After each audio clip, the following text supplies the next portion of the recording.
How are you, Intro to Business students? This is Mr. Argueta. It is week number 6, and we are rolling right away. So, want to give you the update video. Get it out as soon as I could. So, it is now Monday, about 1 o'clock in the afternoon, and just kind of working through some stuff here, answering some questions on email.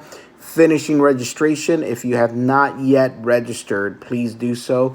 The time frames are booking up really quickly, and of course classes get filled up very fast. So if you have yet to speak with your advisor, this is a good time to email them and let them know that you want to register for the fall.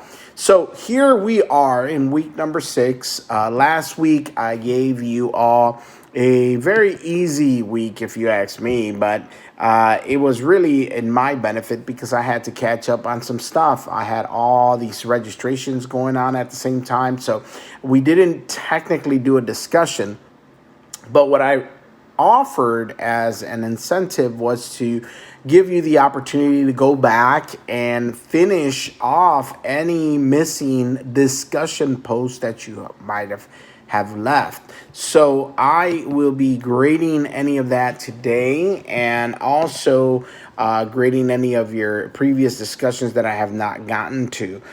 So your grade should be pretty up to date, because in a couple days here, we're going to be faced with a very interesting decision for some of you, and that is to withdraw from the class if you are not happy with where your grade is.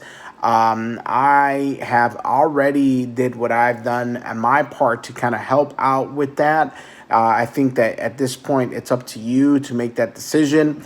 I cannot drop you from a class. You would have to drop yourself from the class. There is, you go online and figure that out. But if you are not doing very well in the class, this is the good time to kind of take a look at that.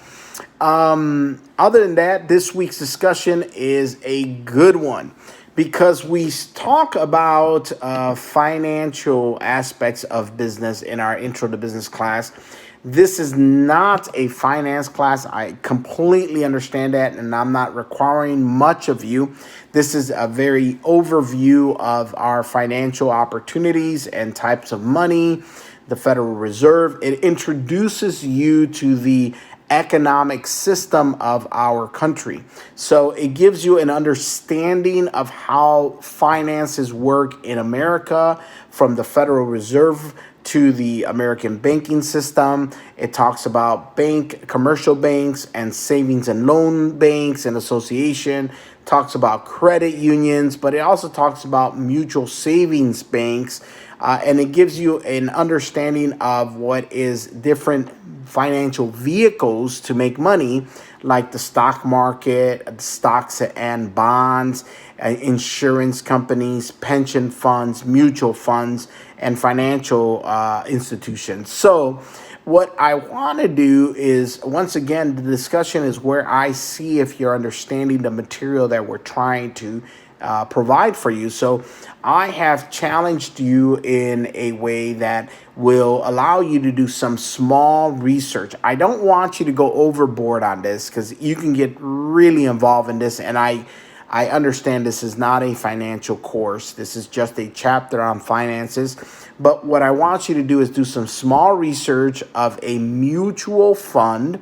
Once you've located a mutual fund that you would invest in if you had the money to, tell me 2 things about it. What it is, of course, but also mention what the minimum investment requirement is and what a 10-year potential profit is.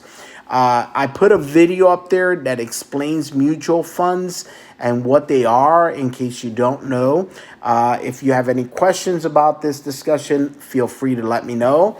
Like I said, I'm not looking for a deep review of mutual funds. Just locate a mutual fund, find me what the minimum investment is for that fund, and tell me what a 10-year span potential gain of that fund would be.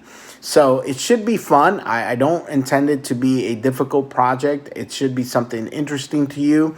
It's something that, if you're interested in investment, that would probably be a good start.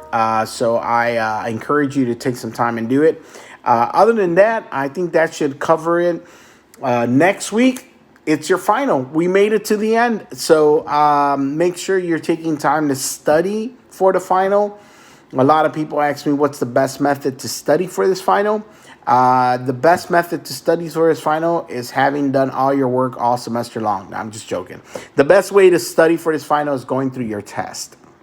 A lot of those questions are potentially going to come up in your final. So it's a pretty simple standard final.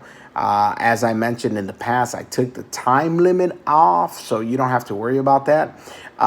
So you can take all the time in the world. I would encourage you to study by looking at the old questions in your exams. The likelihood that those are going to be some of the questions in your finals are very high. I think that's the easiest way to put it. Other than that, it's been a great semester. Next week, I will say a farewell video.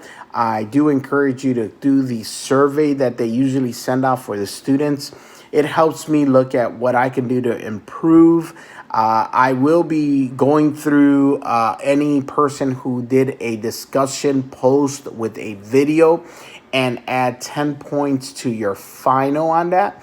If you did do a discussion post, it would make it so much easier for me to just send me an email and say, hey, Mr. Argueta, I did a video, and that way I can just assign the points. I'll go back and confirm that you did and assign the points. But that would make it easy on me. So if you did do a video, send me a message via email saying I did a video, and that way it'd be easier for me to find you and give you your 10 points. All right.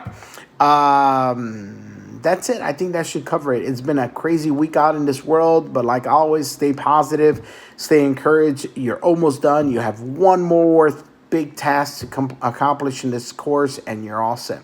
Take care, guys. Have a wonderful week. We'll talk to you soon.